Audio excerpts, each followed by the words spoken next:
Bonjour à tous, c'est Samuel le marketeur. Aujourd'hui, je voulais vous faire une petite vidéo, donc elle n'est pas conventionnelle, mais c'est une vidéo que je vous improvise rapidement sur ma méthode de la gestion du temps. J'ai voulu faire cette vidéo, cette petite parenthèse, pour vous aider à résoudre ce problème de la gestion du temps, qui est un point crucial que rencontrent tous les entrepreneurs. Et j'ai fait donc cette vidéo pour vous révéler ma méthode Ultima que j'enseigne dans mes formations. Pourquoi je l'appelle Ultima? Ult pour ultra urgent ou urgent, Ultima, donc I pour important et A pour automatisation. Je vais revenir particulièrement sur cette notion d'automatisation qui est fondamentale. Donc cette méthode Ultima va combiner en quelque sorte la matrice d'Eisenhower que beaucoup d'entrepreneurs connaissent sur l'association entre ce qui est urgent et ce qui est important. Ensuite, vous avez le principe de Pareto, 80%, 20%, et puis la psychologie du management, le tout remodelé suivant mon expérience personnelle dans un but très simple, vous libérer du temps. Du temps pour vous, mais aussi pour votre business. Il s'agit d'un temps utile et constructif. Mais pour comprendre cette méthode, vous devez bien comprendre la différence entre important et urgent. Selon la matrice d'Eisenhower, je vous le disais, il y a un avantage évident à prioriser l'importance sur l'urgence. À mon avis, cela n'est pas si évident que cela, du moins d'après toutes mes expériences sur le sujet. Pour moi, il faut faire tout justement l'inverse. Eh bien oui, vous êtes habitués avec moi. Alors, pourquoi je vous dis ça? Parce que tout simplement, l'importance, finalement, c'est un choix, alors que l'urgence, c'est un fait. Et ça, c'est une différence fondamentale, en tout cas de mon point de vue. D'après mon expérience, il vaut mieux partir d'un fait plutôt que d'un choix pour déterminer l'action à faire au final, puisque le but de la gestion du temps, c'est qu'au final, on puisse réaliser la tâche, l'action qu'on avait entrepris de faire. L'urgence d'une tâche, donc l'urgence, eh bien, c'est basé sur la notion de temps. Donc le temps requis pour réaliser cette tâche, mais aussi la date d'échéance. Alors que l'importance d'une tâche est plutôt basée sur l'impact que cette tâche va avoir sur vos objectifs, sur la valeur ajoutée que sa réalisation va vous apporter. Par exemple, une tâche à faire peut être importante, mais si elle n'est pas urgente, elle peut être planifiée à moyen ou à long terme. Alors que si la chose à faire est urgente, sa planification devra se faire à court terme, ce qui n'a pas du tout le même impact évidemment dans l'organisation. Pour certains, je le sais, c'est un vrai cauchemar de départager l'important du non important. Qu'est-ce qui est important, qu'est-ce qui n'est pas important? Mais il s'agit surtout de se poser les bonnes questions et de comprendre le principe. Généralement, à la question « est-ce que c'est important ?» les personnes répondent souvent « oui », alors qu'en réalité, il s'agit de quelque chose qui est plutôt urgent, mais pas nécessairement important. Il est par contre moins probable en général que l'importance va rendre quelque chose d'urgent qui ne l'est pas. Par exemple, si vous avez une tâche à réaliser d'ici 6 ou 12 mois, même si elle est très importante, elle ne vous paraîtra pas urgente puisque ce sera que dans 6 ou 12 mois. Alors, je vous ai mis quelques questions qui vont vous aider à déterminer si une tâche est importante ou non. Le principe, c'est très simple. Si vous trouvez une réponse claire à ces questions, ça veut dire que finalement, cette tâche, effectivement, peut être importante. Si vous avez une réponse aux questions, la tâche peut être importante, sans quoi, elle ne l'est certainement pas. Alors voici ces quelques questions. Quel problème, par exemple, résolvez-vous en faisant cette tâche? Posez-vous la question. Est-ce que je résous un problème? Si vous avez la réponse, vous savez clairement ce que c'est, ok, là vous pouvez dire ça peut être important. Si c'est flou pour vous, si vous n'avez pas la réponse, c'est que finalement c'est peut-être pas si important que ça. Autre question, cette tâche est-elle réellement utile? Est-ce que ça vaut réellement l'effort? Créez-vous de la valeur par exemple en faisant cette tâche? Est-ce que vous créez de la valeur? Est-ce que cela va entraîner un changement utile? Si vous dites, je sais pas, finalement, ça va peut-être pas entraîner de changement utile, ok, c'est pas important. Est-ce qu'il y a une façon plus simple, par exemple, d'y arriver? Et dernière question, quoi d'autre pouvez-vous faire à la place? Est-ce que vous pouvez faire autre chose à la place? Donc ça, c'est des questions qui vont vous permettre de déterminer si une tâche, qui vont vous aider en tout cas, à vous permettre de déterminer si une tâche est importante ou non. En entreprise, vous savez, comme dans la vie personnelle, on ne prend pas assez de temps en général pour se poser ce type de questions qui permet pourtant de s'assurer de travailler sur ce qui importe le plus. En tout cas, à travers ma méthode de gestion du temps, Ultima, vous allez découvrir une stratégie surprenante basée sur la notion d'automatisation et de valeur. S'il y a bien une chose, moi, en tout cas, que je ne supporte pas, eh bien, c'est bien de devoir refaire 20 fois la même chose. Et je suis un peu feignant peut-être pour ça, mais c'est pour ça que ça me permet d'optimiser mes stratégies. Mais je déteste refaire 20 fois la même chose. Et pire encore, si ces actions ne me sont pas profitables, si je ne peux pas en tirer un profit. Quel est l'intérêt, posez-vous cette question, de refaire 20 fois la même chose si en plus, au final, cette action ne vous est pas profitable? Donc, à travers cette méthode que je vais vous enseigner là d'ici quelques secondes, eh bien, vous allez comprendre une chose pertinente et que vous ne soupçonnez peut-être certainement pas. Ça, c'est pour la fin, ce sera pour la conclusion de ma méthode. Donc voici maintenant ma méthode de décision Ultima. Je vais vous l'expliquer en faisant un schéma sur le tableau. Vous retrouverez aussi ce schéma sur Internet ou dans mon livre « Tout le monde mérite d'être libre ». Évidemment, cette méthode s'applique aux personnes qui travaillent ou qui développent une ou plusieurs activités. Si vous travaillez alors maintenant sur un ordinateur en ce moment même, ou une tablette, ou si vous avez un smartphone, je dis en ce moment même, mais ce sera même pour après, quand vous allez utiliser ma méthode, évidemment. Eh bien, la première chose que vous devez faire avec tous ces outils technologiques, eh bien, c'est vraiment de désactiver toutes les notifications automatiques de messages. Par exemple, je sais que pendant un moment, quand je recevais un email, j'avais une alerte qui se disait, voilà, un nouveau message. Alors, sur mon ordinateur, sur mon téléphone, sur ma tablette, il y a toutes sortes d'informations instantanées ou autres distractions qui se trouvent à proximité. Eh bien, désactivez toutes ces distractions et ne vous inquiétez pas, sans toutes ces alertes qui s'activent en permanence, eh bien, vous et votre business survivront très bien, ne vous inquiétez pas. Par contre, si vous n'êtes pas prêt à faire cela, à vous dire tiens je vais désactiver ces alertes, etc., je joue le jeu, à éliminer tous ces perturbateurs de temps et de concentration, dites-vous une chose, c'est que vous n'êtes peut-être pas prêt à accepter la réussite tout simplement. Ça vous choque peut-être que je vous dise ça, mais pourtant c'est une réalité et ça je peux vous l'assurer. Donc dans ce cas, reprogrammez votre cerveau, reposez-vous les bonnes questions de ce que vous voulez vraiment. Et dans ce cas, faites ce qu'il faut pour réussir. Vraiment, faites-le.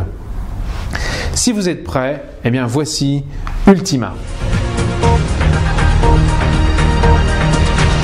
Alors pour commencer, vous devez vous poser ces questions, plusieurs questions dans l'ordre, à propos de la tâche que vous devez faire, que vous devez réaliser. Première question évidemment fondamentale, du coup, c'est la notion d'urgence. Est-ce que la tâche que j'ai à réaliser est urgente? Donc je vais vous mettre un U pour urgent. Je le mets en rouge, comme ça on le voit bien. C'est urgent. Et là donc il se pose deux cas de figure, évidemment, deux conséquences, oui ou non. Donc non, ce n'est pas urgent, ou oui, elle est urgente. Et je vais donc commencer par le non. Donc si la réponse est non, c'est pas urgent, eh bien maintenant vous vous posez la question de l'importance. Est-ce important? Ce sera pareil évidemment si la réponse est oui. Je vais vous mettre oui ici et non ici.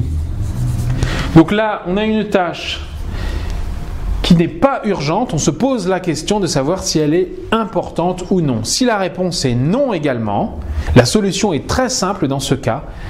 Cette tâche, la réponse est non. Cette tâche va directement ici, vous allez comprendre ce que c'est ce truc. Je ne sais pas si ça vous parle. Je vais même rajouter une petite poubelle, comme ça, ça va être encore plus clair après. C'est un broyeur. Cette tâche n'est pas urgente et vous estimez qu'elle n'est pas importante, eh bien vous la mettez directement dans le broyeur et terminé. Vous devez prendre l'habitude de supprimer tout de suite ce type de tâche qui va complètement pourrir votre temps constructif. Ça, c'est la première étape. Parce que si vous recevez un mail, par exemple, qui est ni urgent, ni important, eh bien, il faut le supprimer directement sans chercher à le lire et encore moins à le stocker. Vous ne devez pas le garder dans votre boîte de réception puisque sinon vous allez retomber dessus une autre fois ou plus tard dans la journée et vous allez peut-être avoir envie de le lire à ce moment-là et vous allez retomber dans le même processus anti-constructif. Donc si une tâche n'est pas urgente et n'est pas importante, prenez l'habitude de la mettre directement dans le broyeur. Vous l'éliminez, débarrassez-vous immédiatement de ce perturbateur. La plupart des personnes vont lire sans raison urgente ni importante des informations tous les jours, des articles, des newsletters, des notifications sur Facebook, des commentaires. Elles vont regarder des vidéos sur YouTube ou se laisser captiver par de multiples sources de distraction, que ce soit sonore ou visuel. Et ça même pendant qu'elles réalisent déjà autre chose, une autre tâche. Donc, si cette nouvelle tâche n'est ni urgente, ni importante, envoyez-la directement au broyeur. Dites-vous bien que le monde continuera de fonctionner très bien tout seul sans que vous ayez à vous occuper de cette tâche. Il vaut mieux aller chercher, si vous en avez besoin, l'information au moment où vous en avez réellement besoin que de vouloir être au courant de tout ce qui se passe en lisant tout et n'importe quoi sans aucune utilité sur le moment. Les choses évoluent tellement vite que si vous n'êtes pas servi de ce que vous avez lu ou acquis comme information immédiatement dans les jours qui suivent, eh bien vous aurez tout simplement perdu votre temps. Donc posez-vous la bonne question, est-ce que ce que je suis en train de faire est utile ou pas? Est-ce que c'est urgent? Est-ce que c'est important? Si ce n'est pas urgent et si ce n'est pas important, eh bien c'est broyeur. Si vous suivez régulièrement mes vidéos marketing, vous saurez que je répète souvent cette phrase à la fin des vidéos. Vous l'entendrez et je le dis en général, n'oubliez pas que le temps que vous passez à regarder ou lire des vidéos marketing est du temps de perdu si vous ne décidez jamais rien. Eh bien, si je dis ça, c'est justement pas un hasard, c'est parce que j'applique cette méthode, ma méthode Ultima. Maintenant, passons à la réponse. Cette tâche donc n'est toujours pas urgente, mais on va estimer qu'elle est importante. Qu'est-ce qui se passe dans ce cas? Elle est importante, mais pas urgente. Dans ce cas, vous pouvez la planifier directement dans votre agenda. Je vous fais un agenda et on planifie cette tâche, on va dire à moyen terme. Cette tâche n'est pas urgente, donc on la planifie à moyen terme. Inutile de la planifier à court terme. Justement, s'il s'agissait d'une tâche qui était urgente et importante, là, effectivement, la logique voudrait qu'on la planifie à court terme. Donc maintenant, on va passer justement à la tâche qui serait urgente. Donc la réponse est oui. Donc maintenant, deux questions, toujours les mêmes. Est-ce que cette tâche est importante ou non? Donc, soit elle n'est pas importante, non. Soit elle est urgente, mais elle est importante. Donc dans ce cas, oui. Alors, si la réponse est non, je préfère commencer toujours par le non, c'est beaucoup plus simple, eh bien la solution c'est exactement la même chose, elle est beaucoup plus simple. Vous essayez de déléguer cette tâche. Cette tâche est urgente, mais elle n'est pas importante, donc vous la déléguez. Faire un bonhomme ici, ou même plusieurs personnes, on délègue cette tâche à quelqu'un d'autre. Elle est urgente mais pas importante, donc vous n'avez aucune raison sage de la traiter vous-même. Vous devez la déléguer pour gagner du temps, tout simplement. Même si vous travaillez seul, parce que j'ai beaucoup de mes stagiaires dans mes formations qui sont auto-entrepreneurs ou qui n'ont pas de collaborateurs, eh bien vous pouvez quand même déléguer. La principale question que vous devez vous poser, c'est plutôt une question économique, c'est une question de coût. C'est de savoir si le temps que vous allez passer à la réaliser vous-même finalement, au lieu de la déléguer, eh bien, va vous coûter plus au final. Et n'oubliez pas d'y intégrer le temps que vous aurez perdu, qui aurait pu servir à exécuter une autre tâche plus importante en attendant, que de la faire sous-traiter. Donc si ça vous coûte plus, que ce soit en temps ou en argent, de la réaliser vous-même, de la traiter, au lieu de déléguer, voilà, vous avez la réponse, déléguer évidemment. Et dans la plupart des cas, vous verrez que quand une tâche est urgente mais pas importante, eh bien, la seule solution pour réussir, c'est de la déléguer. Aujourd'hui, donc, je vous le disais, si vous êtes auto-entrepreneur ou si vous n'avez pas de collaborateur, beaucoup de services en ligne existent pour la sous-traitance de tâches fastidieuses comme le traitement des appels téléphoniques, le secrétariat, la comptabilité, la rédaction de contenu, même le développement d'outils web, les services postaux en ligne, etc. Et tout ça pour quelques dizaines d'euros par mois seulement. Donc, ne vous privez pas, je dirais, de ces choses et ça vaut vraiment le coup d'y réfléchir sérieusement, surtout si cela vous permet au final, en conséquence, d'atteindre vos objectifs de réussite. En tant qu'entrepreneur, Moi, j'ai vécu évidemment des périodes de stress intenses au début de mon activité quand je n'avais pas ces méthodes. Et je sais qu'à un moment donné de ma vie, je passais 90% de ma journée finalement à traiter ce que j'identifiais en tout cas comme de l'urgence. Et en fin de journée, qu'est-ce qui se passe? Vous êtes lassé par la pression, par le stress. Et le pire, c'est qu'au final, vous n'avez même pas traité la moitié des choses que vous deviez faire dans cette journée. C'est une situation mais complètement épuisante, mais surtout qui vous empêche complètement d'avancer. Ayez conscience de ça. Du coup, toute cette pression que je subissais, s'est transformée petit à petit chez moi en une envie très simple. C'était de supprimer le maximum d'urgence dans ma journée, tout simplement. Pour relâcher cette pression, mon objectif, ça a été à un moment donné de supprimer toutes ces urgences. Donc, ce qui m'amène à la question, oui, si c'est urgent et si c'est important, qu'est-ce qu'on fait dans ce cas, avant même de la planifier à court terme? On va se poser une question intermédiaire qui est de savoir si cette tâche est automatisable. Voilà, donc toujours deux réponses, oui ou non. Est-ce que c'est automatisable le fait que cette tâche soit urgente et importante? Donc là, oui. Alors, quand je dis automatisable, il faut plutôt se poser la question dans ces termes. Est-ce que c'est plutôt rentable, évidemment, pour moi d'automatiser cette tâche? C'est donc le gain économique à automatiser qui nous intéresse ici. Tout simplement pour éviter d'avoir à refaire 20 fois la même chose, comme je vous le disais, alors qu'il y a une possibilité peut-être de faire autrement. Ce sera là une bonne façon d'éliminer ce type d'urgence qui pourrait réapparaître une prochaine fois. Donc la question de l'automatisation, elle se pose uniquement, évidemment, si une tâche est susceptible de se reproduire plusieurs fois et régulièrement, et non d'une manière ponctuelle, une seule fois, donc d'une manière unique. Donc par exemple, quand vous avez acheté mon livre « Tout le monde mérite d'être libre » sur ma page web samuellemarketeur.com. Le processus de vente était entièrement automatisé et vous ne l'avez peut-être même pas remarqué en tant que client. Le formulaire de paiement, l'envoi des emails de confirmation, l'envoi des fichiers numériques. Je rappelle qu'en cadeau, je vous offrais le premier épisode du livre au fichier PDF en attendant l'arrivée du livre par la poste, plus la version audio du livre. Donc tout ça, vous l'avez reçu d'une manière automatique. La facture d'achat également a été générée automatiquement, mais aussi l'impression de vos coordonnées pour l'enveloppe, également le timbre électronique pour l'expédition. Tout ça était automatisé.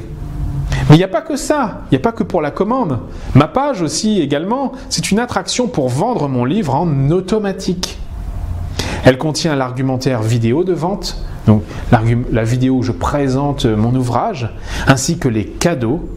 Et cette page, elle a une fonction, c'est de convertir automatiquement toute seule donc mes visiteurs en acheteurs. Après, vous allez me dire, oui, mais il faut envoyer le livre par la poste, etc. Non, je délègue aussi l'action de me rendre à la poste en utilisant le service en ligne qui s'appelle Collecte Primo, donc à la poste. Je vous rappelle ce que c'est votre facteur, en gros, profite de sa tournée de distribution pour récupérer vos colis à envoyer. Il les récupère directement dans votre boîte aux lettres chez vous. Donc, vous déposez simplement votre enveloppe à poster dans votre boîte aux lettres et quand lui, il vient vous déposer le courrier, bon, même s'il n'y a pas de courrier à déposer, il viendra parce que vous êtes abonné à ce service, il récupère le colis pour vous et vous n'avez même pas besoin de vous déplacer. Donc au final, au lieu de passer ma journée à prospecter, donc je prends l'exemple juste pour ce livre, mais j'applique évidemment ce principe à plein d'autres activités.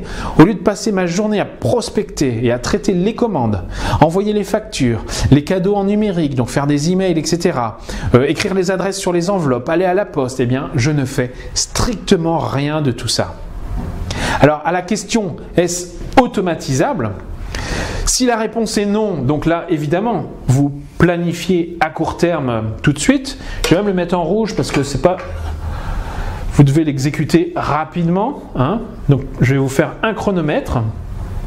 Voilà, un petit chronomètre pour vous dire que il faut planifier ça à court terme, rapidement.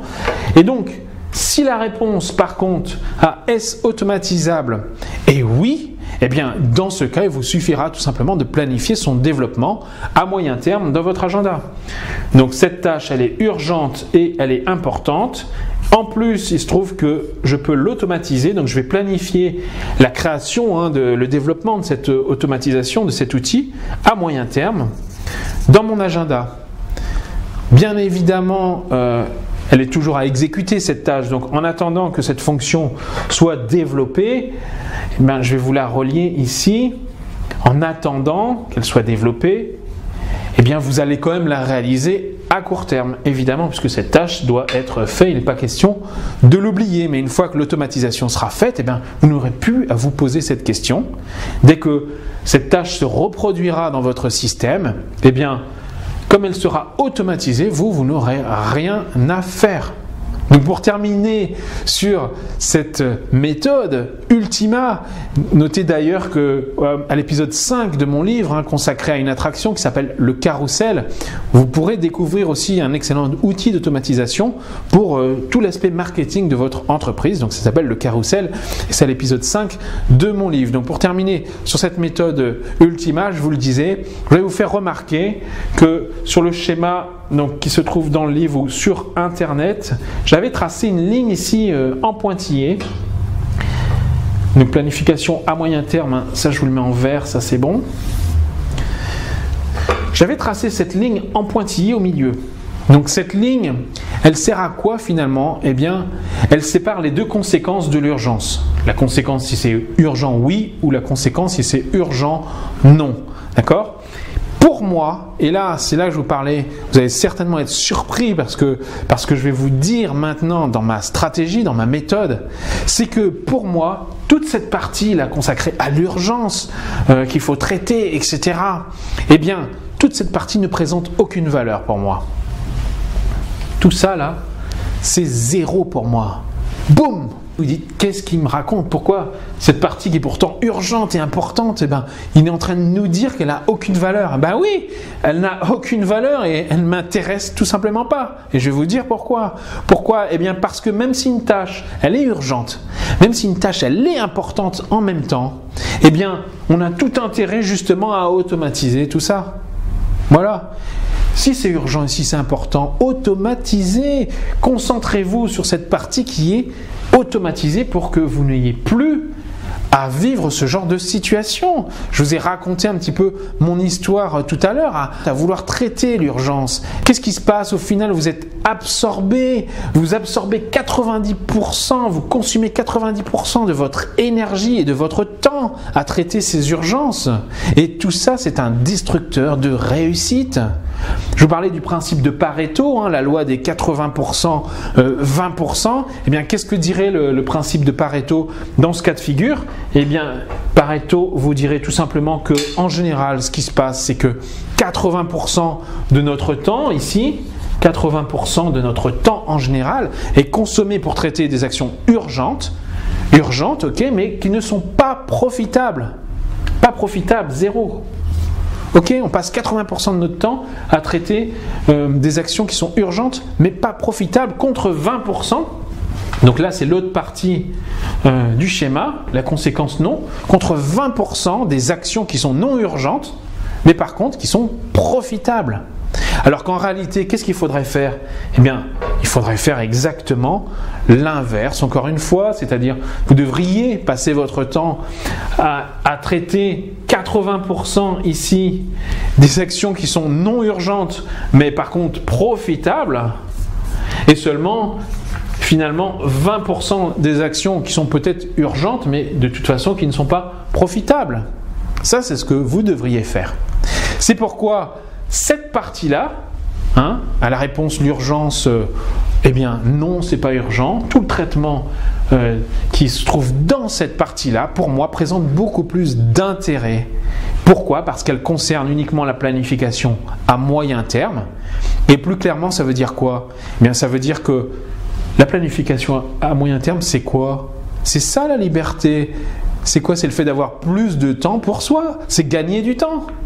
C'est ça le vrai sens de la stratégie Ultima.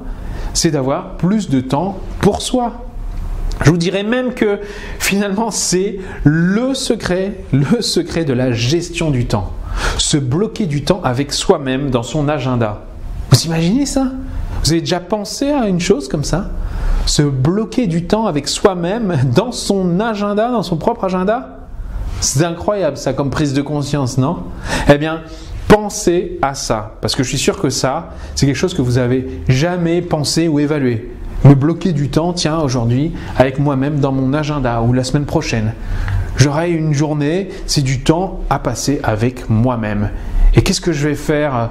Eh bien, tout ça, là, c'est du temps qui est constructif et utile pour vous. C'est justement ça que vous devez libérer. Et non pas passer votre énergie à traiter de l'urgence, des choses importantes qui seraient en fait complètement automatisables. Donc avec cette méthode, il vous restera du temps utile et constructif. Un temps qui vous permettra non seulement, je vous ai dit, de vous donner rendez-vous avec vous-même, mais aussi de planifier des tâches réellement constructives pour atteindre vos objectifs de réussite dans votre activité, de votre entreprise. Du temps pour par exemple, élaborer de nouvelles stratégies marketing pour prendre du recul, pour analyser tout simplement votre activité, du temps pour vous changer les idées ou pourquoi pas trouver de nouvelles inspirations. C'est aussi du temps pour vous former ou trouver de nouvelles opportunités de business ou de diversification, diversifier votre business. Ça, c'est ce qui vaut de l'or, c'est le secret de la gestion du temps. Donc je suis heureux d'avoir partagé avec vous rapidement ma stratégie de gestion du temps, ma méthode Ultima, c'est un outil décisionnel qui va vous aider à prendre des décisions en fonction des tâches que vous avez à faire. Vous pouvez retrouver ce schéma dans mon livre, Tout le monde mérite d'être libre, ou sur internet en flashant le QR code qui va s'afficher à l'écran. Vous pourrez retrouver ce schéma. Et puis si vous avez des questions, continuez de me les poser, que ce soit sur Facebook, sur YouTube. Inscrivez-vous à ma chaîne pour avoir d'autres conseils. Et puis je vous retrouve pour une prochaine vidéo.